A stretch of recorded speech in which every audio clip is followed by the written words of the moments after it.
All right, babies, it's that time again. Oh, yeah. Oh, we are resting in the Lord, enjoying a humid, warm day, not complaining about the humidity, rejoicing in the present moment, loving the fact that we can measure our growth and have evidence of God's resurrected power alive in each of us.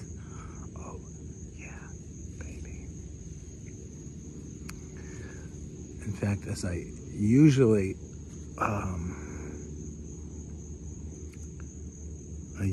mention, working out at the gym is a perfect time to document what you're able to do under strict movements. So every time you do a certain exercise, it's with the same form, it's with a familiar weight, reaching close to your goal of repetitions, so that the next time you do it exactly like that and you're able to do more, then you have evidence that things are going in the right direction. And when you don't, after 5 days, you go back to that exercise and you can't improve on it, then something's off. You're not getting enough sleep, not enough protein, not the proper balance of protein and carbs, not enough water, not enough sleep, not enough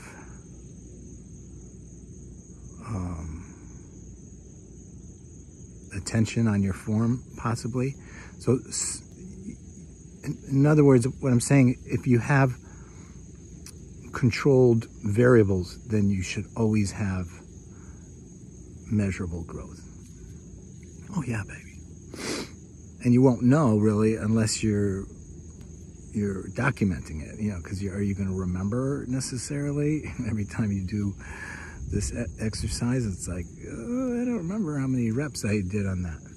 Well, it's the same thing in the spirit. We need to document how we're doing when we are given, new challenges of helping others, and we see ourselves becoming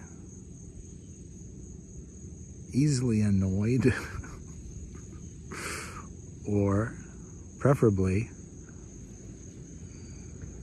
experiencing new levels of balance and peace and calmness and order and control, and possessing the moment as an opportunity to grow and learn, as opposed to, oh my gosh, when is this going to be over? I can't stand it. Yeah. So you can measure those things, baby. Get your measuring stick out. So I just had my speakers fixed in my car. They were, I have a new vehicle that I purchased. That's an 06 Scion. And I've already put 2,000 miles on it.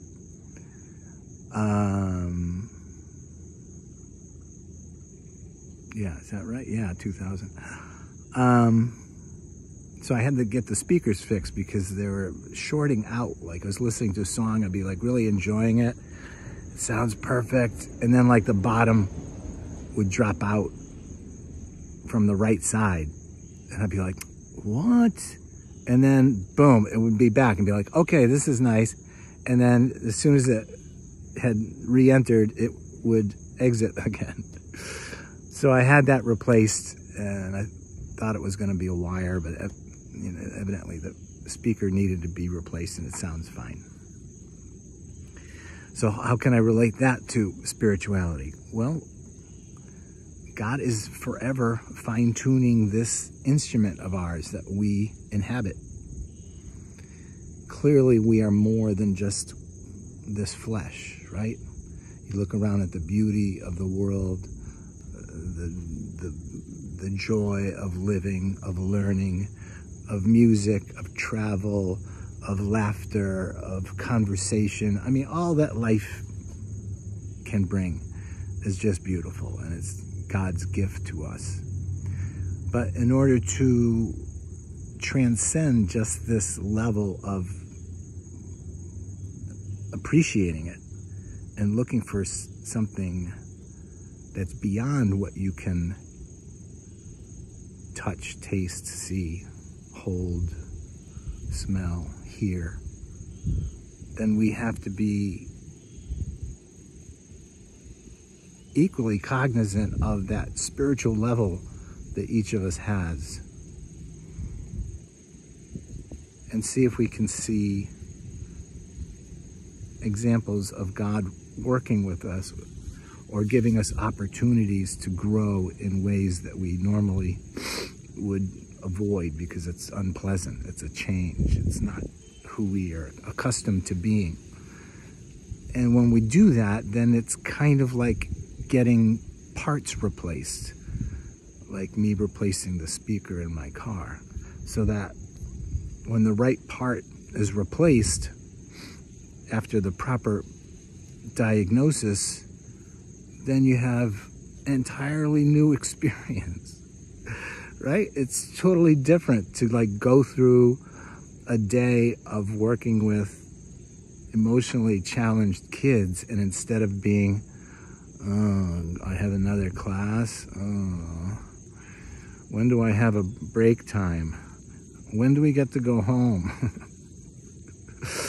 Instead, you're looking at it like, all right, this is a challenge. Let's see if I can discover something new about who I am to these kids that'll help them engage more in their relationship with me, as well as their ownership of their own goal setting. Oh yeah, baby. And that's where all the life is, you know? There's no life in complaining. There's no life in trying to resist change. You know? It's lifeless. And that's what I think, you know, Paul, the Apostle Paul was saying about, you know, you'll know them by their fruits.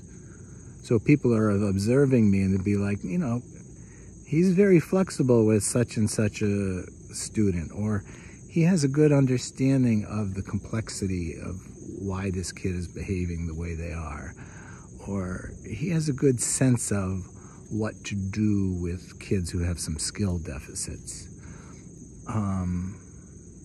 Yeah, baby.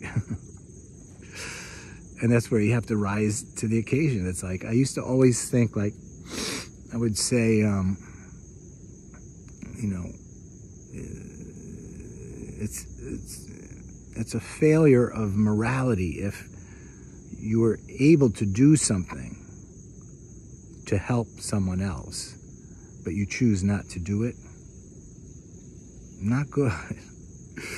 You want to seize that opportunity and rejoice in it and be thankful for it, and then see and discover, with God's help, what you can do to help a difficult situation become manageable for someone else. In fact, I often say it's the highest honor in life is to help someone else discover what is their next best step for maximal growth. And then to see them take that step. Oh yeah. It's no better thing.